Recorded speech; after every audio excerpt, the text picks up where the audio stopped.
Right. Thanks, Dave, and thanks, Sony, for sponsoring this session. Now, my name is Jason Dachman. I'm the chief editor at SVG, and if you look at your print program, you will see the name of 3 speakers, none of which are up here.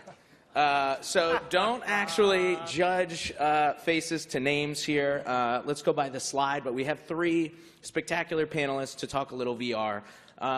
If you are SVG readers, you probably can't get away from VR. We can't stop talking about it. It's our job to keep you informed, whether we like it or not. So there has been a lot of VR, but we tend to cover a lot of the big stuff. So in the college space, we're talking Notre Dame football that NBC worked on for a live VR production. We're talking the Red River Rivalry, which Fox worked on for VR.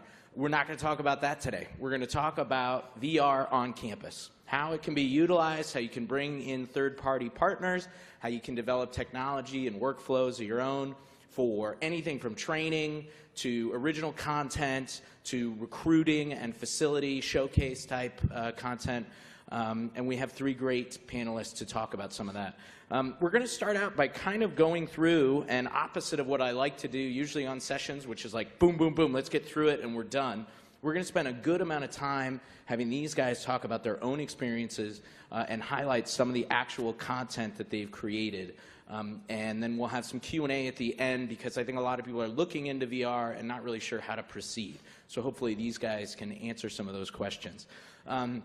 We're going to start with Heath. Heath from Stanford. Stanford, obviously, where a lot of the early VR work came out of, and that trend has progressed, and they've used it for several different use cases. But Heath, I'll let you talk a little bit about what you guys are working on the 360 VR front right now. Yeah, so we started, a couple of years ago. Obviously, companies like STRIVR, kind of come out of Stanford, but I guess I can just show you a couple examples of, first of all, very basic VR that we've messed around with. So I guess first video was actually from a volleyball match, and if you know anything about the Stanford volleyball team, they're kind of goofy, so they were all about this. So if you actually watch this in the kind of the VR sense, they gather around our rig, essentially, so you're kind of in the middle of a huddle. And actually, this is probably a good example of, probably the biggest problem with any VR that, we're producing or, someone else is producing. Most people do not watch it as it is intended. I think probably, a very small percentage of folks are watching VR content on a headset. It's going to be mostly on a phone, on not so good 4G. So there are a lot of bad experiences with it, kind of in that sense. And then I guess, the next one we can show is kind of the run out that we had at the Pac-12 championship game. So obviously just, team running out, I think a lot of other schools have done this. You get the rig as close as possible without it actually getting knocked down by the guys. But it's kind of a unique view for fans for, something that you see in almost every football video.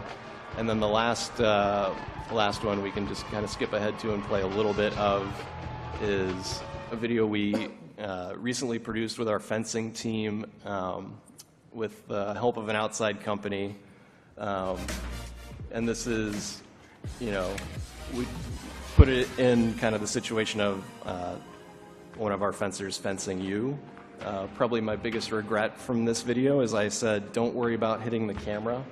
The camera took a couple whacks from the saber in this thing, but this part of the video we try to almost recreate the video game sense of you get hit and the color changes and that sort of thing. But we've done some very basic things. We've done a little bit more elaborate things. We actually did work with STRIVR on a video for Christian McCaffrey's Heisman campaign 2 years ago, which was obviously a little bit more involved than the things you saw there. But right.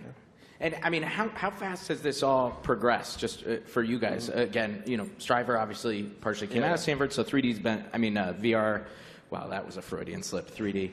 VR has been on the docket for a while at Stanford, but you know, how much has this progressed? Are bosses now coming down, you know, ADs coming down and saying, hey, where's our 360 content? Or still is it very experimental, just figuring out ways to use it?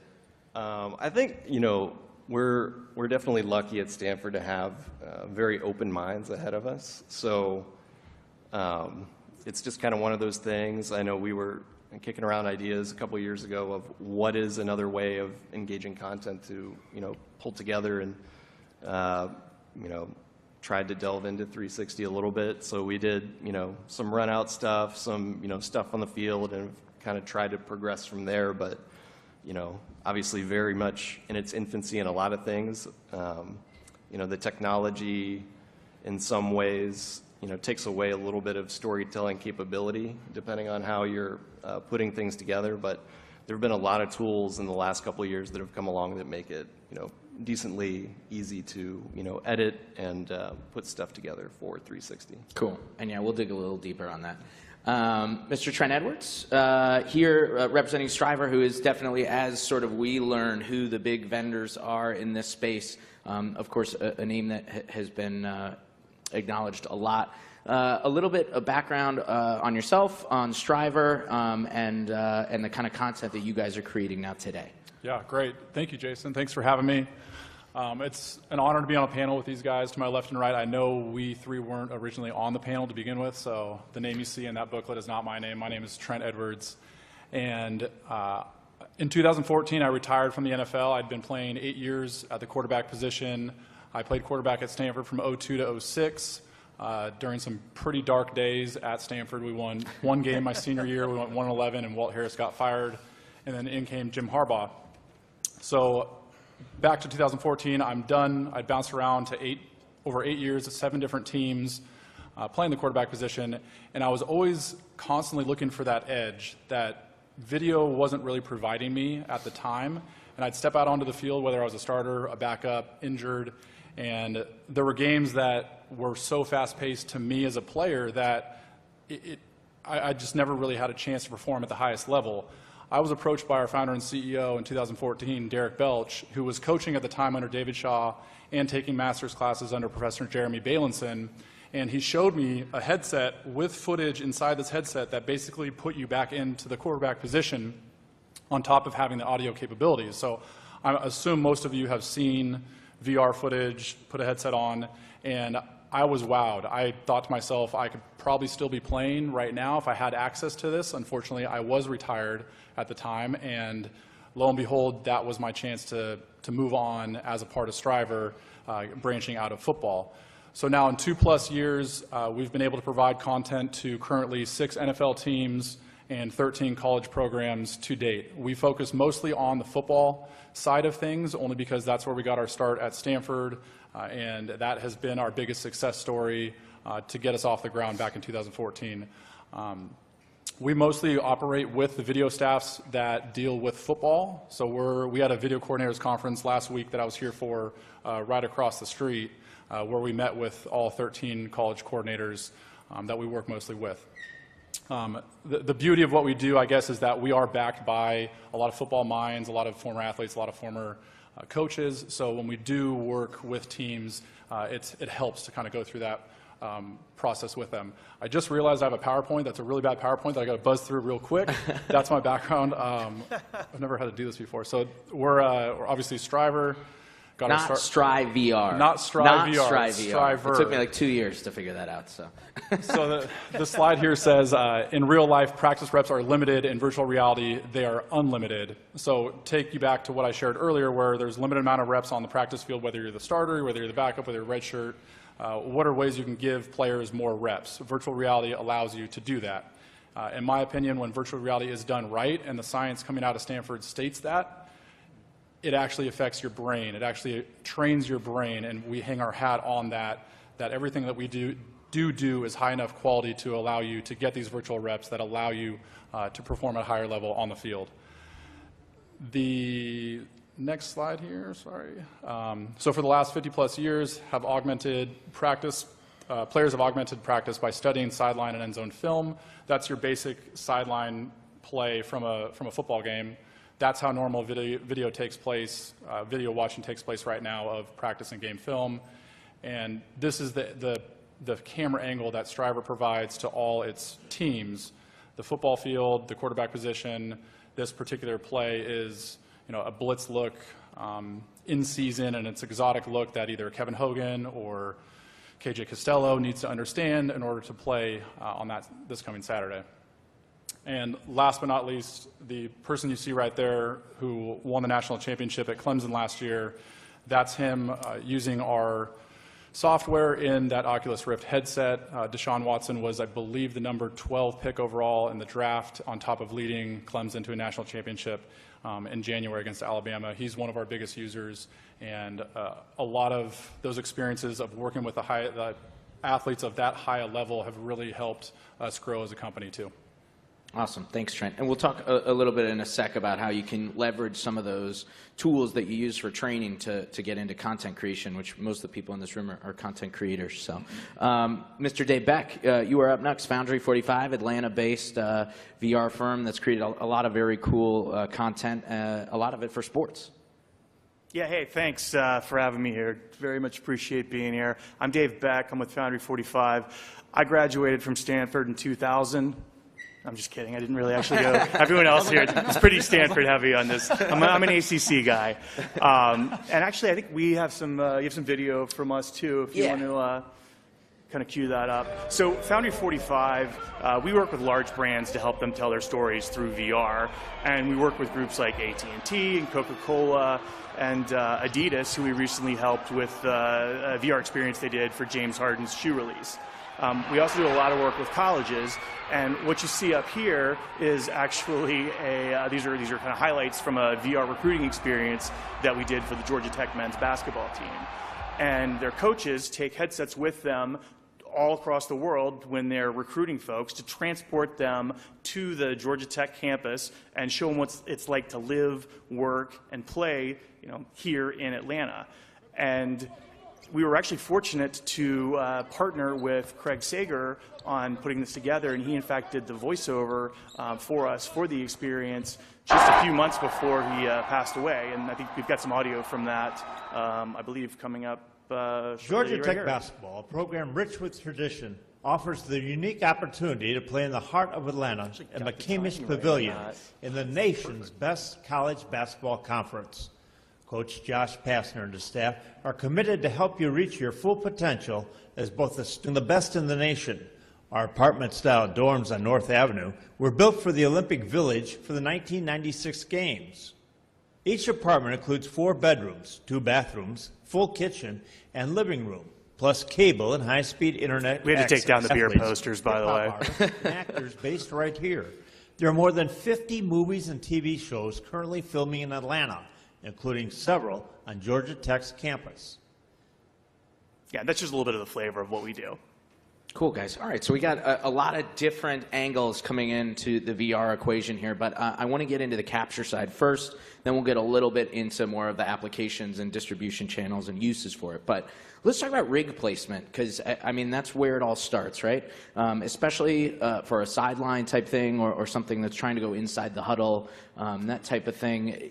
Heath, when you guys were capturing the Pac-12 championship sideline, what goes into saying, all right, well, we're going to put it here and hope for the best? Or is there certain placements where you know that a lot of guys are going to be hitting the sidelines, maybe there's going to be more catches falling out of bounds?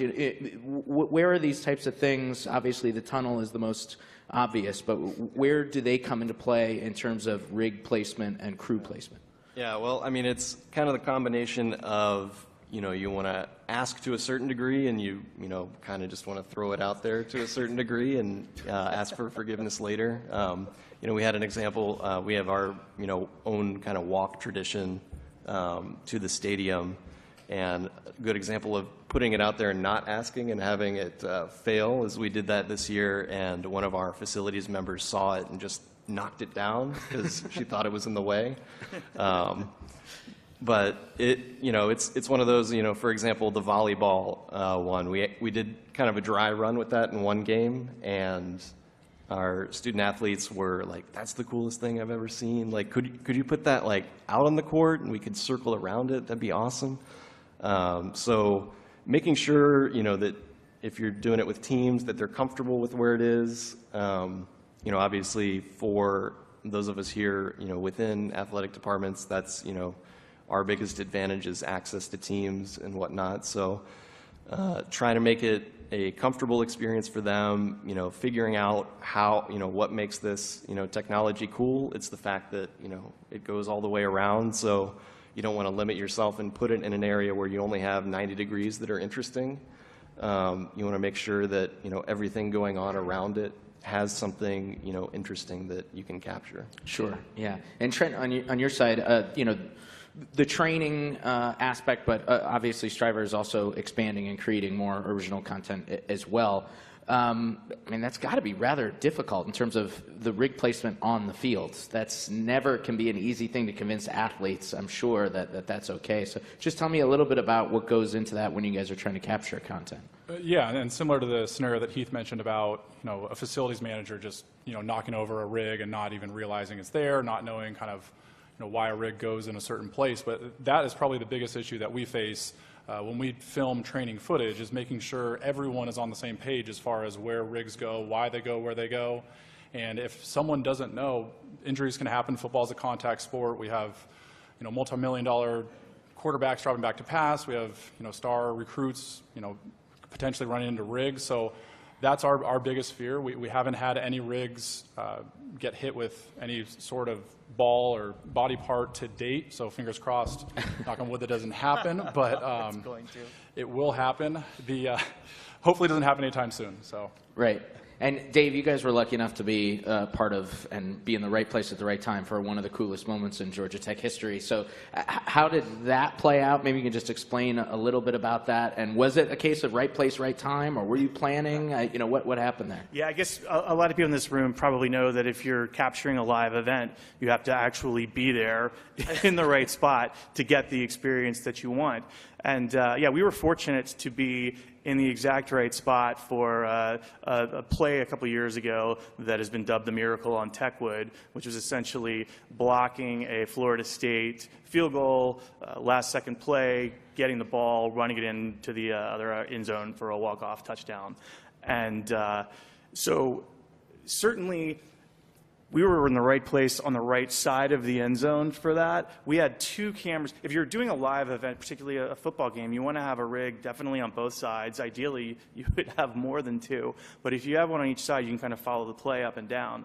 Well, we happen to have one rig that was down with the batteries dead, and the other rig was in the corner waiting for kind of figuring out what we were going to do at kickoff. Well, that corner happened to be where they actually ran the touchdown in. So we were super lucky to be in the right place at the right time. But definitely, you know, you have to kind of be there to be lucky. So I encourage you, if you're creating your own content, be sure you have multiple people stationed around in different spots, because you're much more likely to capture what you want. You know, serendipity will actually play out in your favor that way. Okay, cool. So in a non-live scenario, which is primarily what we're talking about here, you got the content in the can without getting terribly technical post-production.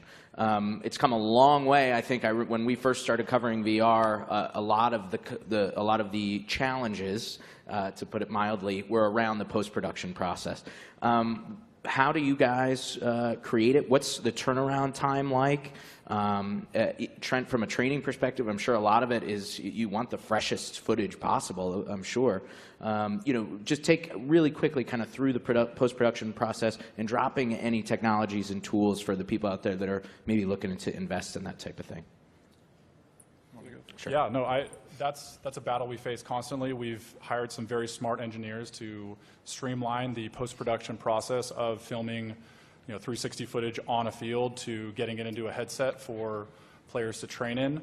Back in 2014, it took way too long. We live in a world where players want their footage right as they walk off the practice field. That wasn't capable over 2 years ago. Where we're at right now, it's due to the fact that we've brought on a lot of smart people to help with that process. The post-production stitching process, post-practice, depending on how long the clip is, we're looking at probably 10 to 15 minutes total, which it was 2+ hours before, on top of a variety of different organizational hiccups and issues that we would face constantly. And a lot of those have been limited through trial and error, but a lot of it has to do with just hiring smart people. Sure. Okay. Yeah, I And mean, Heath, while you're at it, what kind of rigs do you use too, just to let these guys know? Or Yeah. does it depend? And I mean, I'm in the boat of hiring smart people too. That's, the best thing you can do. My best advice that I can give you is hire people smarter than yourself. For us, the rig we use is really simple. The stuff we use is not overly expensive either.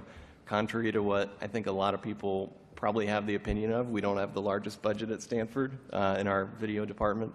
So, our rig is 6 GoPros, and then, kind of a specialized, placement thing up on top. And then, we used a software called Color with a K, a couple $100. So, the whole thing is not overly expensive. When we bought it a couple years ago, all the instructions were in French. So we ended up kind of having to teach ourselves, and, that's where smart people come into play. So, messing around with it, it took us probably in the beginning 45 minutes or so to turn around, a couple minutes of footage. A lot of that is just render time. For example, as we kind of went along with it, the Pac-12 run-out video was actually done in about 10 minutes right after. So we had it and were able to push it out, while the game was still fresh. Wow. So, that's, just one of those things with, software constantly getting better. This is not really an overly expensive technology, to do it to a certain extent. Obviously, if you're going a lot deeper, there's a lot of different things you can do. But for the very basic level, not overly time consuming, not overly expensive. Sure. And Dave, same thing, just tools that you're working with, and take us through the workflow. Yeah, and real quick, I'm just curious, are there people in the audience here that have actually purchased, by a show of hands, does anybody have VR or 360 cameras out there right now? I'm going to say less than 10%. Yeah, I mean, it really just depends on what kind of level of quality you're actually looking for. I mean, the 6 GoPro setup that you're talking about is great. It actually requires a little bit more effort to do the post-production and stitching, and you might want to set it up correctly in the first place if you're trying to keep people out of stitch lines, and it depends on how close you are to the experience as to how easy it's going to be to post-produce and make it look good. But if you're just looking for something that's kind of a down and dirty, you want to give your audience an experience of what it's like, but you're not super worried about the resolution. I mean, there's a $300 camera out there right now called a Gear 360 that has 2 fisheye lenses back to back, so there's only 1 stitch line. It stitches on the fly. It's not the type of thing that you would want to use for a high-dollar production, but if you're just looking at going out and capturing something that you want to put out on social in the near future, it's actually a pretty good use for that. The most popular rig that we're using right now, or the most common rig we're using right now, is actually a rig of 3 GoPro cameras that all have fisheye lenses on them. It's a slightly lower resolution than we were using a 7-camera rig for a lot of stuff, but it's actually way easier to post-produce, and very few people can actually tell the difference from the resolution of one versus the other. And there are a million new cameras that are coming out all the time, which is why it's a little bit of a challenge to if you're always trying to keep up with the Joneses, then your product might actually be obsolete 12 months from now.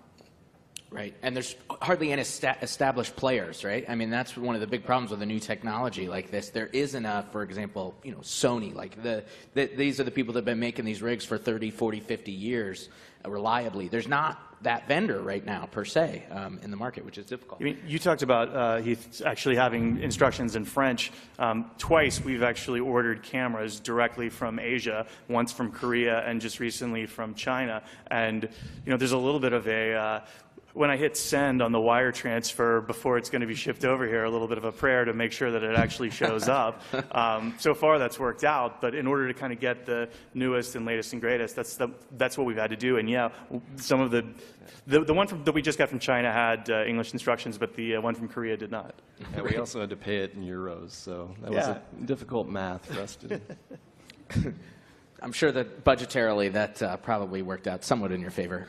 Trent, I want to get in a little bit with all three of you guys towards applications and where you're really seeing VR used the most. But for STRIVR specifically, since you guys have been so focused on the training aspect, are you seeing more schools like the 13 schools that you guys work with asking to leverage the resources they're using for coaching and training for content creation? I think it takes probably a lot of people in this room back to the days when they first started video departments and saw that coaching film, you know, those guys had tools and maybe they could use their old tools to start new projects and maybe launch a video department. I think there's probably schools that are looking to do that. So are schools coming to you and saying, okay, we got the coach's approval, we got the AD totally in on the training aspect, can we use some of these tools to create content, and can you train some of our people?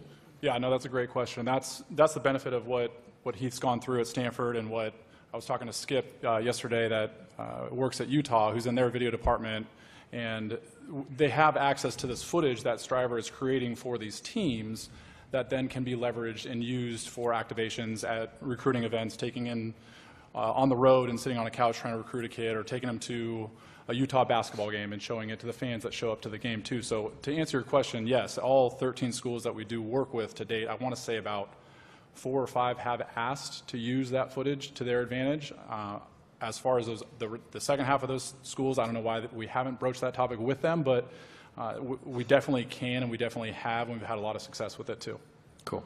Heath, so of the content that you have created, what is the best and or most popular outlet so far? Is it creating content for fans? Is it recruiting? Is it demonstrating a new facility and just kind of campus tours, that type of thing, promotional? Yeah, I mean, I think probably, you know, recruiting and for fans, it's been the most popular, kind of the practical use we did this summer. You know, I met with our facilities group, and we were trying to revamp basically the visitors guide that we send teams, and we basically used the 360 rig to show them, you know, this is where you park, this is the visiting locker room, just so they could see the space and get acquainted for it, you know, when they arrived at the stadium. So that's probably the most, you know, basic, you know, practical use that we've had for it. But, you know, similar to, you know, how kind of phone video is viewed as, you know, I guess more authentic than, you know, the highly produced video. Right. You know, when you have kind of these views that are 360 and, you know, a little bit more uncut, it has kind of that same appeal to fans. So I think that's probably where we've seen it be the most popular. Cool. And fundraising was another one I forgot to mention that we keep yeah. hearing about, but maybe I stole your thunder there, Dave. It's very possible I did. No, I mean, that's definitely true. And I think the common thread you're going to hear through here is that when you create content, you can actually reuse it for multiple different opportunities. So the same content that you're creating for recruiting can certainly be used for marketing or vice versa, or fundraising as well. And a lot of it really depends on what's the distribution channel for what you're delivering, right? If it's a face-to-face experience, then using one of the higher-end a Gear VR or an Oculus Rift or HTC Vive experience is great. If you want to give donors or potential season ticket holders a Google Cardboard and have them download the app to see what it's like to sit in a certain seat in a luxury box or something, you know, that's another opportunity. And then, you know, as you've seen, there's a lot of 360 video that's gotten super popular. Whether that's really immersive versus virtual reality or not, you know, can be debated, but it's something that it's getting easier and easier for people to actually produce. Cool. I have a couple more questions, but we have a hard out time at 5:15. So are there any questions out there that you want to ask these guys on the topic of VR or 360 or something totally out of the blue? Making Ken Kirschbaumer run as far as you can. I really like that. Hi, I have 2 questions. The first one is for Heath. Do you have any experience, aside from things like the run out of the tunnel, doing more immersive storytelling, such as doing things like the New York Times Daily 360 in sports? Is that something you guys have experimented with? We have a little bit. We had to kind of first figure out, you know, more or less how to, you know, bring it into, you know, our editing software and change things around. So When you find the right, sizing, you can, basically take the rig out, shoot. We've messed around with, kind of having a locker tour given by, one of our student athletes to show recruits. A lot of it has been, kind of that more raw, authentic content, so to speak. But, once you kind of figure out, how things look, the hardest part is graphics when you're doing stuff like that, because it will look warped if you use just kind of a traditional regular graphic that you would use in, any other video. But it's more, once you kind of figure out the sizing of it and figure out how to cut it and then insert the metadata, then you can get into, some more things like that. Yeah, and I'd actually like to David, jump in for 2 seconds too and say, there's something called branching narrative, which is kind of essentially choose your own adventure. And it's a much more immersive virtual reality experience. And I think a lot of the people, there's kind of a natural progression from folks who have dipped their toe in maybe a linear story that just goes from A to B to C to D. You're on the rails, you can look all around, but you can't really change from that, to having more of a choose your own adventure where, yeah, you can either, you can be dropped down in the middle of campus and take a trip to the Coliseum or the stadium or whatever. Like, you have a choice about that, and the decisions that you make, there's like a logic tree that actually takes you to those different ones. And I think you'll see a lot more of that happening in the near future. And one more question. Back to the rig placement topic. I know there's an issue with wanting to stand near it because you want to monitor your equipment, but how do you decide what is like being comfortable with leaving it on a sideline and letting people run around it and you jeopardizing you being in the shot and maybe making it look a little less professional? Yeah, so anyone that knows me knows that when we turn the cameras on, I avoid it as much as possible to not be in there at all. So that's the hardest part, obviously. And here you Yeah, are. I know. Here I am somehow. Basically, there's a lot of trust that goes into it. Throw it out there. It's up high enough that no one's really going to mess with it. I would recommend maybe bringing out a sandbag and throwing it on there. If you have it out a certain amount of time before, like for instance for the run out we did this year, against USC for a home game. I was by the rig, for probably about the first 5 minutes before, the clips we actually started using, and kind of, shooing people away more or less. So, if you kind of set that expectation, you can, run off real quick and not be in the shot, which is obviously, what you want to do. And just to add to that too, this is kind of a polarizing topic. What we've filmed to date, and I don't know if Dave has opinion on this too, but we film with a tripod, and there's people filming with movement where they're running with a stick or they're running with the tripod. In my opinion, what I've seen, most of that, when the footage starts to shake, it takes away from the experience you have in the headset. So we talk about it's never tripods, fun we when you talk start about vomiting in the middle of an experience, right? Correct. Yeah. Correct. Yeah, well, definitely. When you're moving the camera around a lot, it's nauseating, and it makes for, you're going to have a bad time. We actually, for sporting events, a lot of times we'll use a monopod and basically just park the person who's running the camera underneath it. And if it's up high enough, then it's natural. Or at a basketball game, a lot of times they'll be sitting on the floor, right next to the ESPN cameraman, but kind of sitting down with the monopod up at kind of seat level, so it feels natural for where you are. And it kind of just depends. You can either take that out by either photoshopping it out or just putting a medallion underneath the camera to take out the person there. Or if it's a real quick turnaround and it doesn't really matter, frankly, a lot of people aren't looking directly down necessarily either. Speaking of real quick turnarounds, we're going to get to the College Sports Media Awards momentarily, but we have 2 more minutes, so roughly 30 seconds from each of you. What do you guys expect from your own personal operations in the next 12 months? And what do you think are maybe the 1 or 2 biggest challenges remaining just as you're looking to take the next step towards VR? Heath, we'll start with you.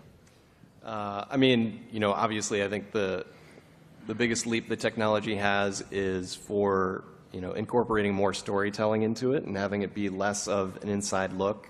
That's something I think we'll try and experiment with a little bit. That's something we did with our fencing VR feature, but you know, that's, I think, probably the biggest area of growth that, you know, I've seen a lot of runouts, I've seen a lot of, you know, in huddles, you know, this is what this space looks like, but as far as, you know, actually producing a piece that, you know, tells a story and has a narrative, there hasn't really been too much of it in this space so far. Cool. Trent? Yeah, I think for us too, it would be not just football, branching out into other sports. Once the cameras, the hardware, the equipment gets better, faster, and cheaper, once, you know, I think I almost saw 10% of the hands would be raised that own a headset or a rig. That distribution needs to be, for us to succeed, needs to be more closer to 50 to 60%. And for us too, as a company, we're branching out of sports as well too. There's a lot of opportunities to improve human performance outside the sporting world too, so we're getting into that here quickly. And last but not least, Mr. Dave Beck. Yeah, I'm actually going to build on something that you said there too, and that one of the things that we're seeing is that folks like you are actually creating more content. And if you want to create kind of what I was referring to earlier as a linear story, you know, your video production teams can get up to speed for doing that. The cameras are getting easier to use, they're getting cheaper, and you just need to play around with them a little bit. It's taking it to that next level, to back to what you said too, about turning it into more of a story or putting in a branching narrative. I think that's the time when you potentially want to reach out to an experienced virtual reality company like us and these guys to be able to help you actually build something that is more immersive and is going to be more memorable for your constituents.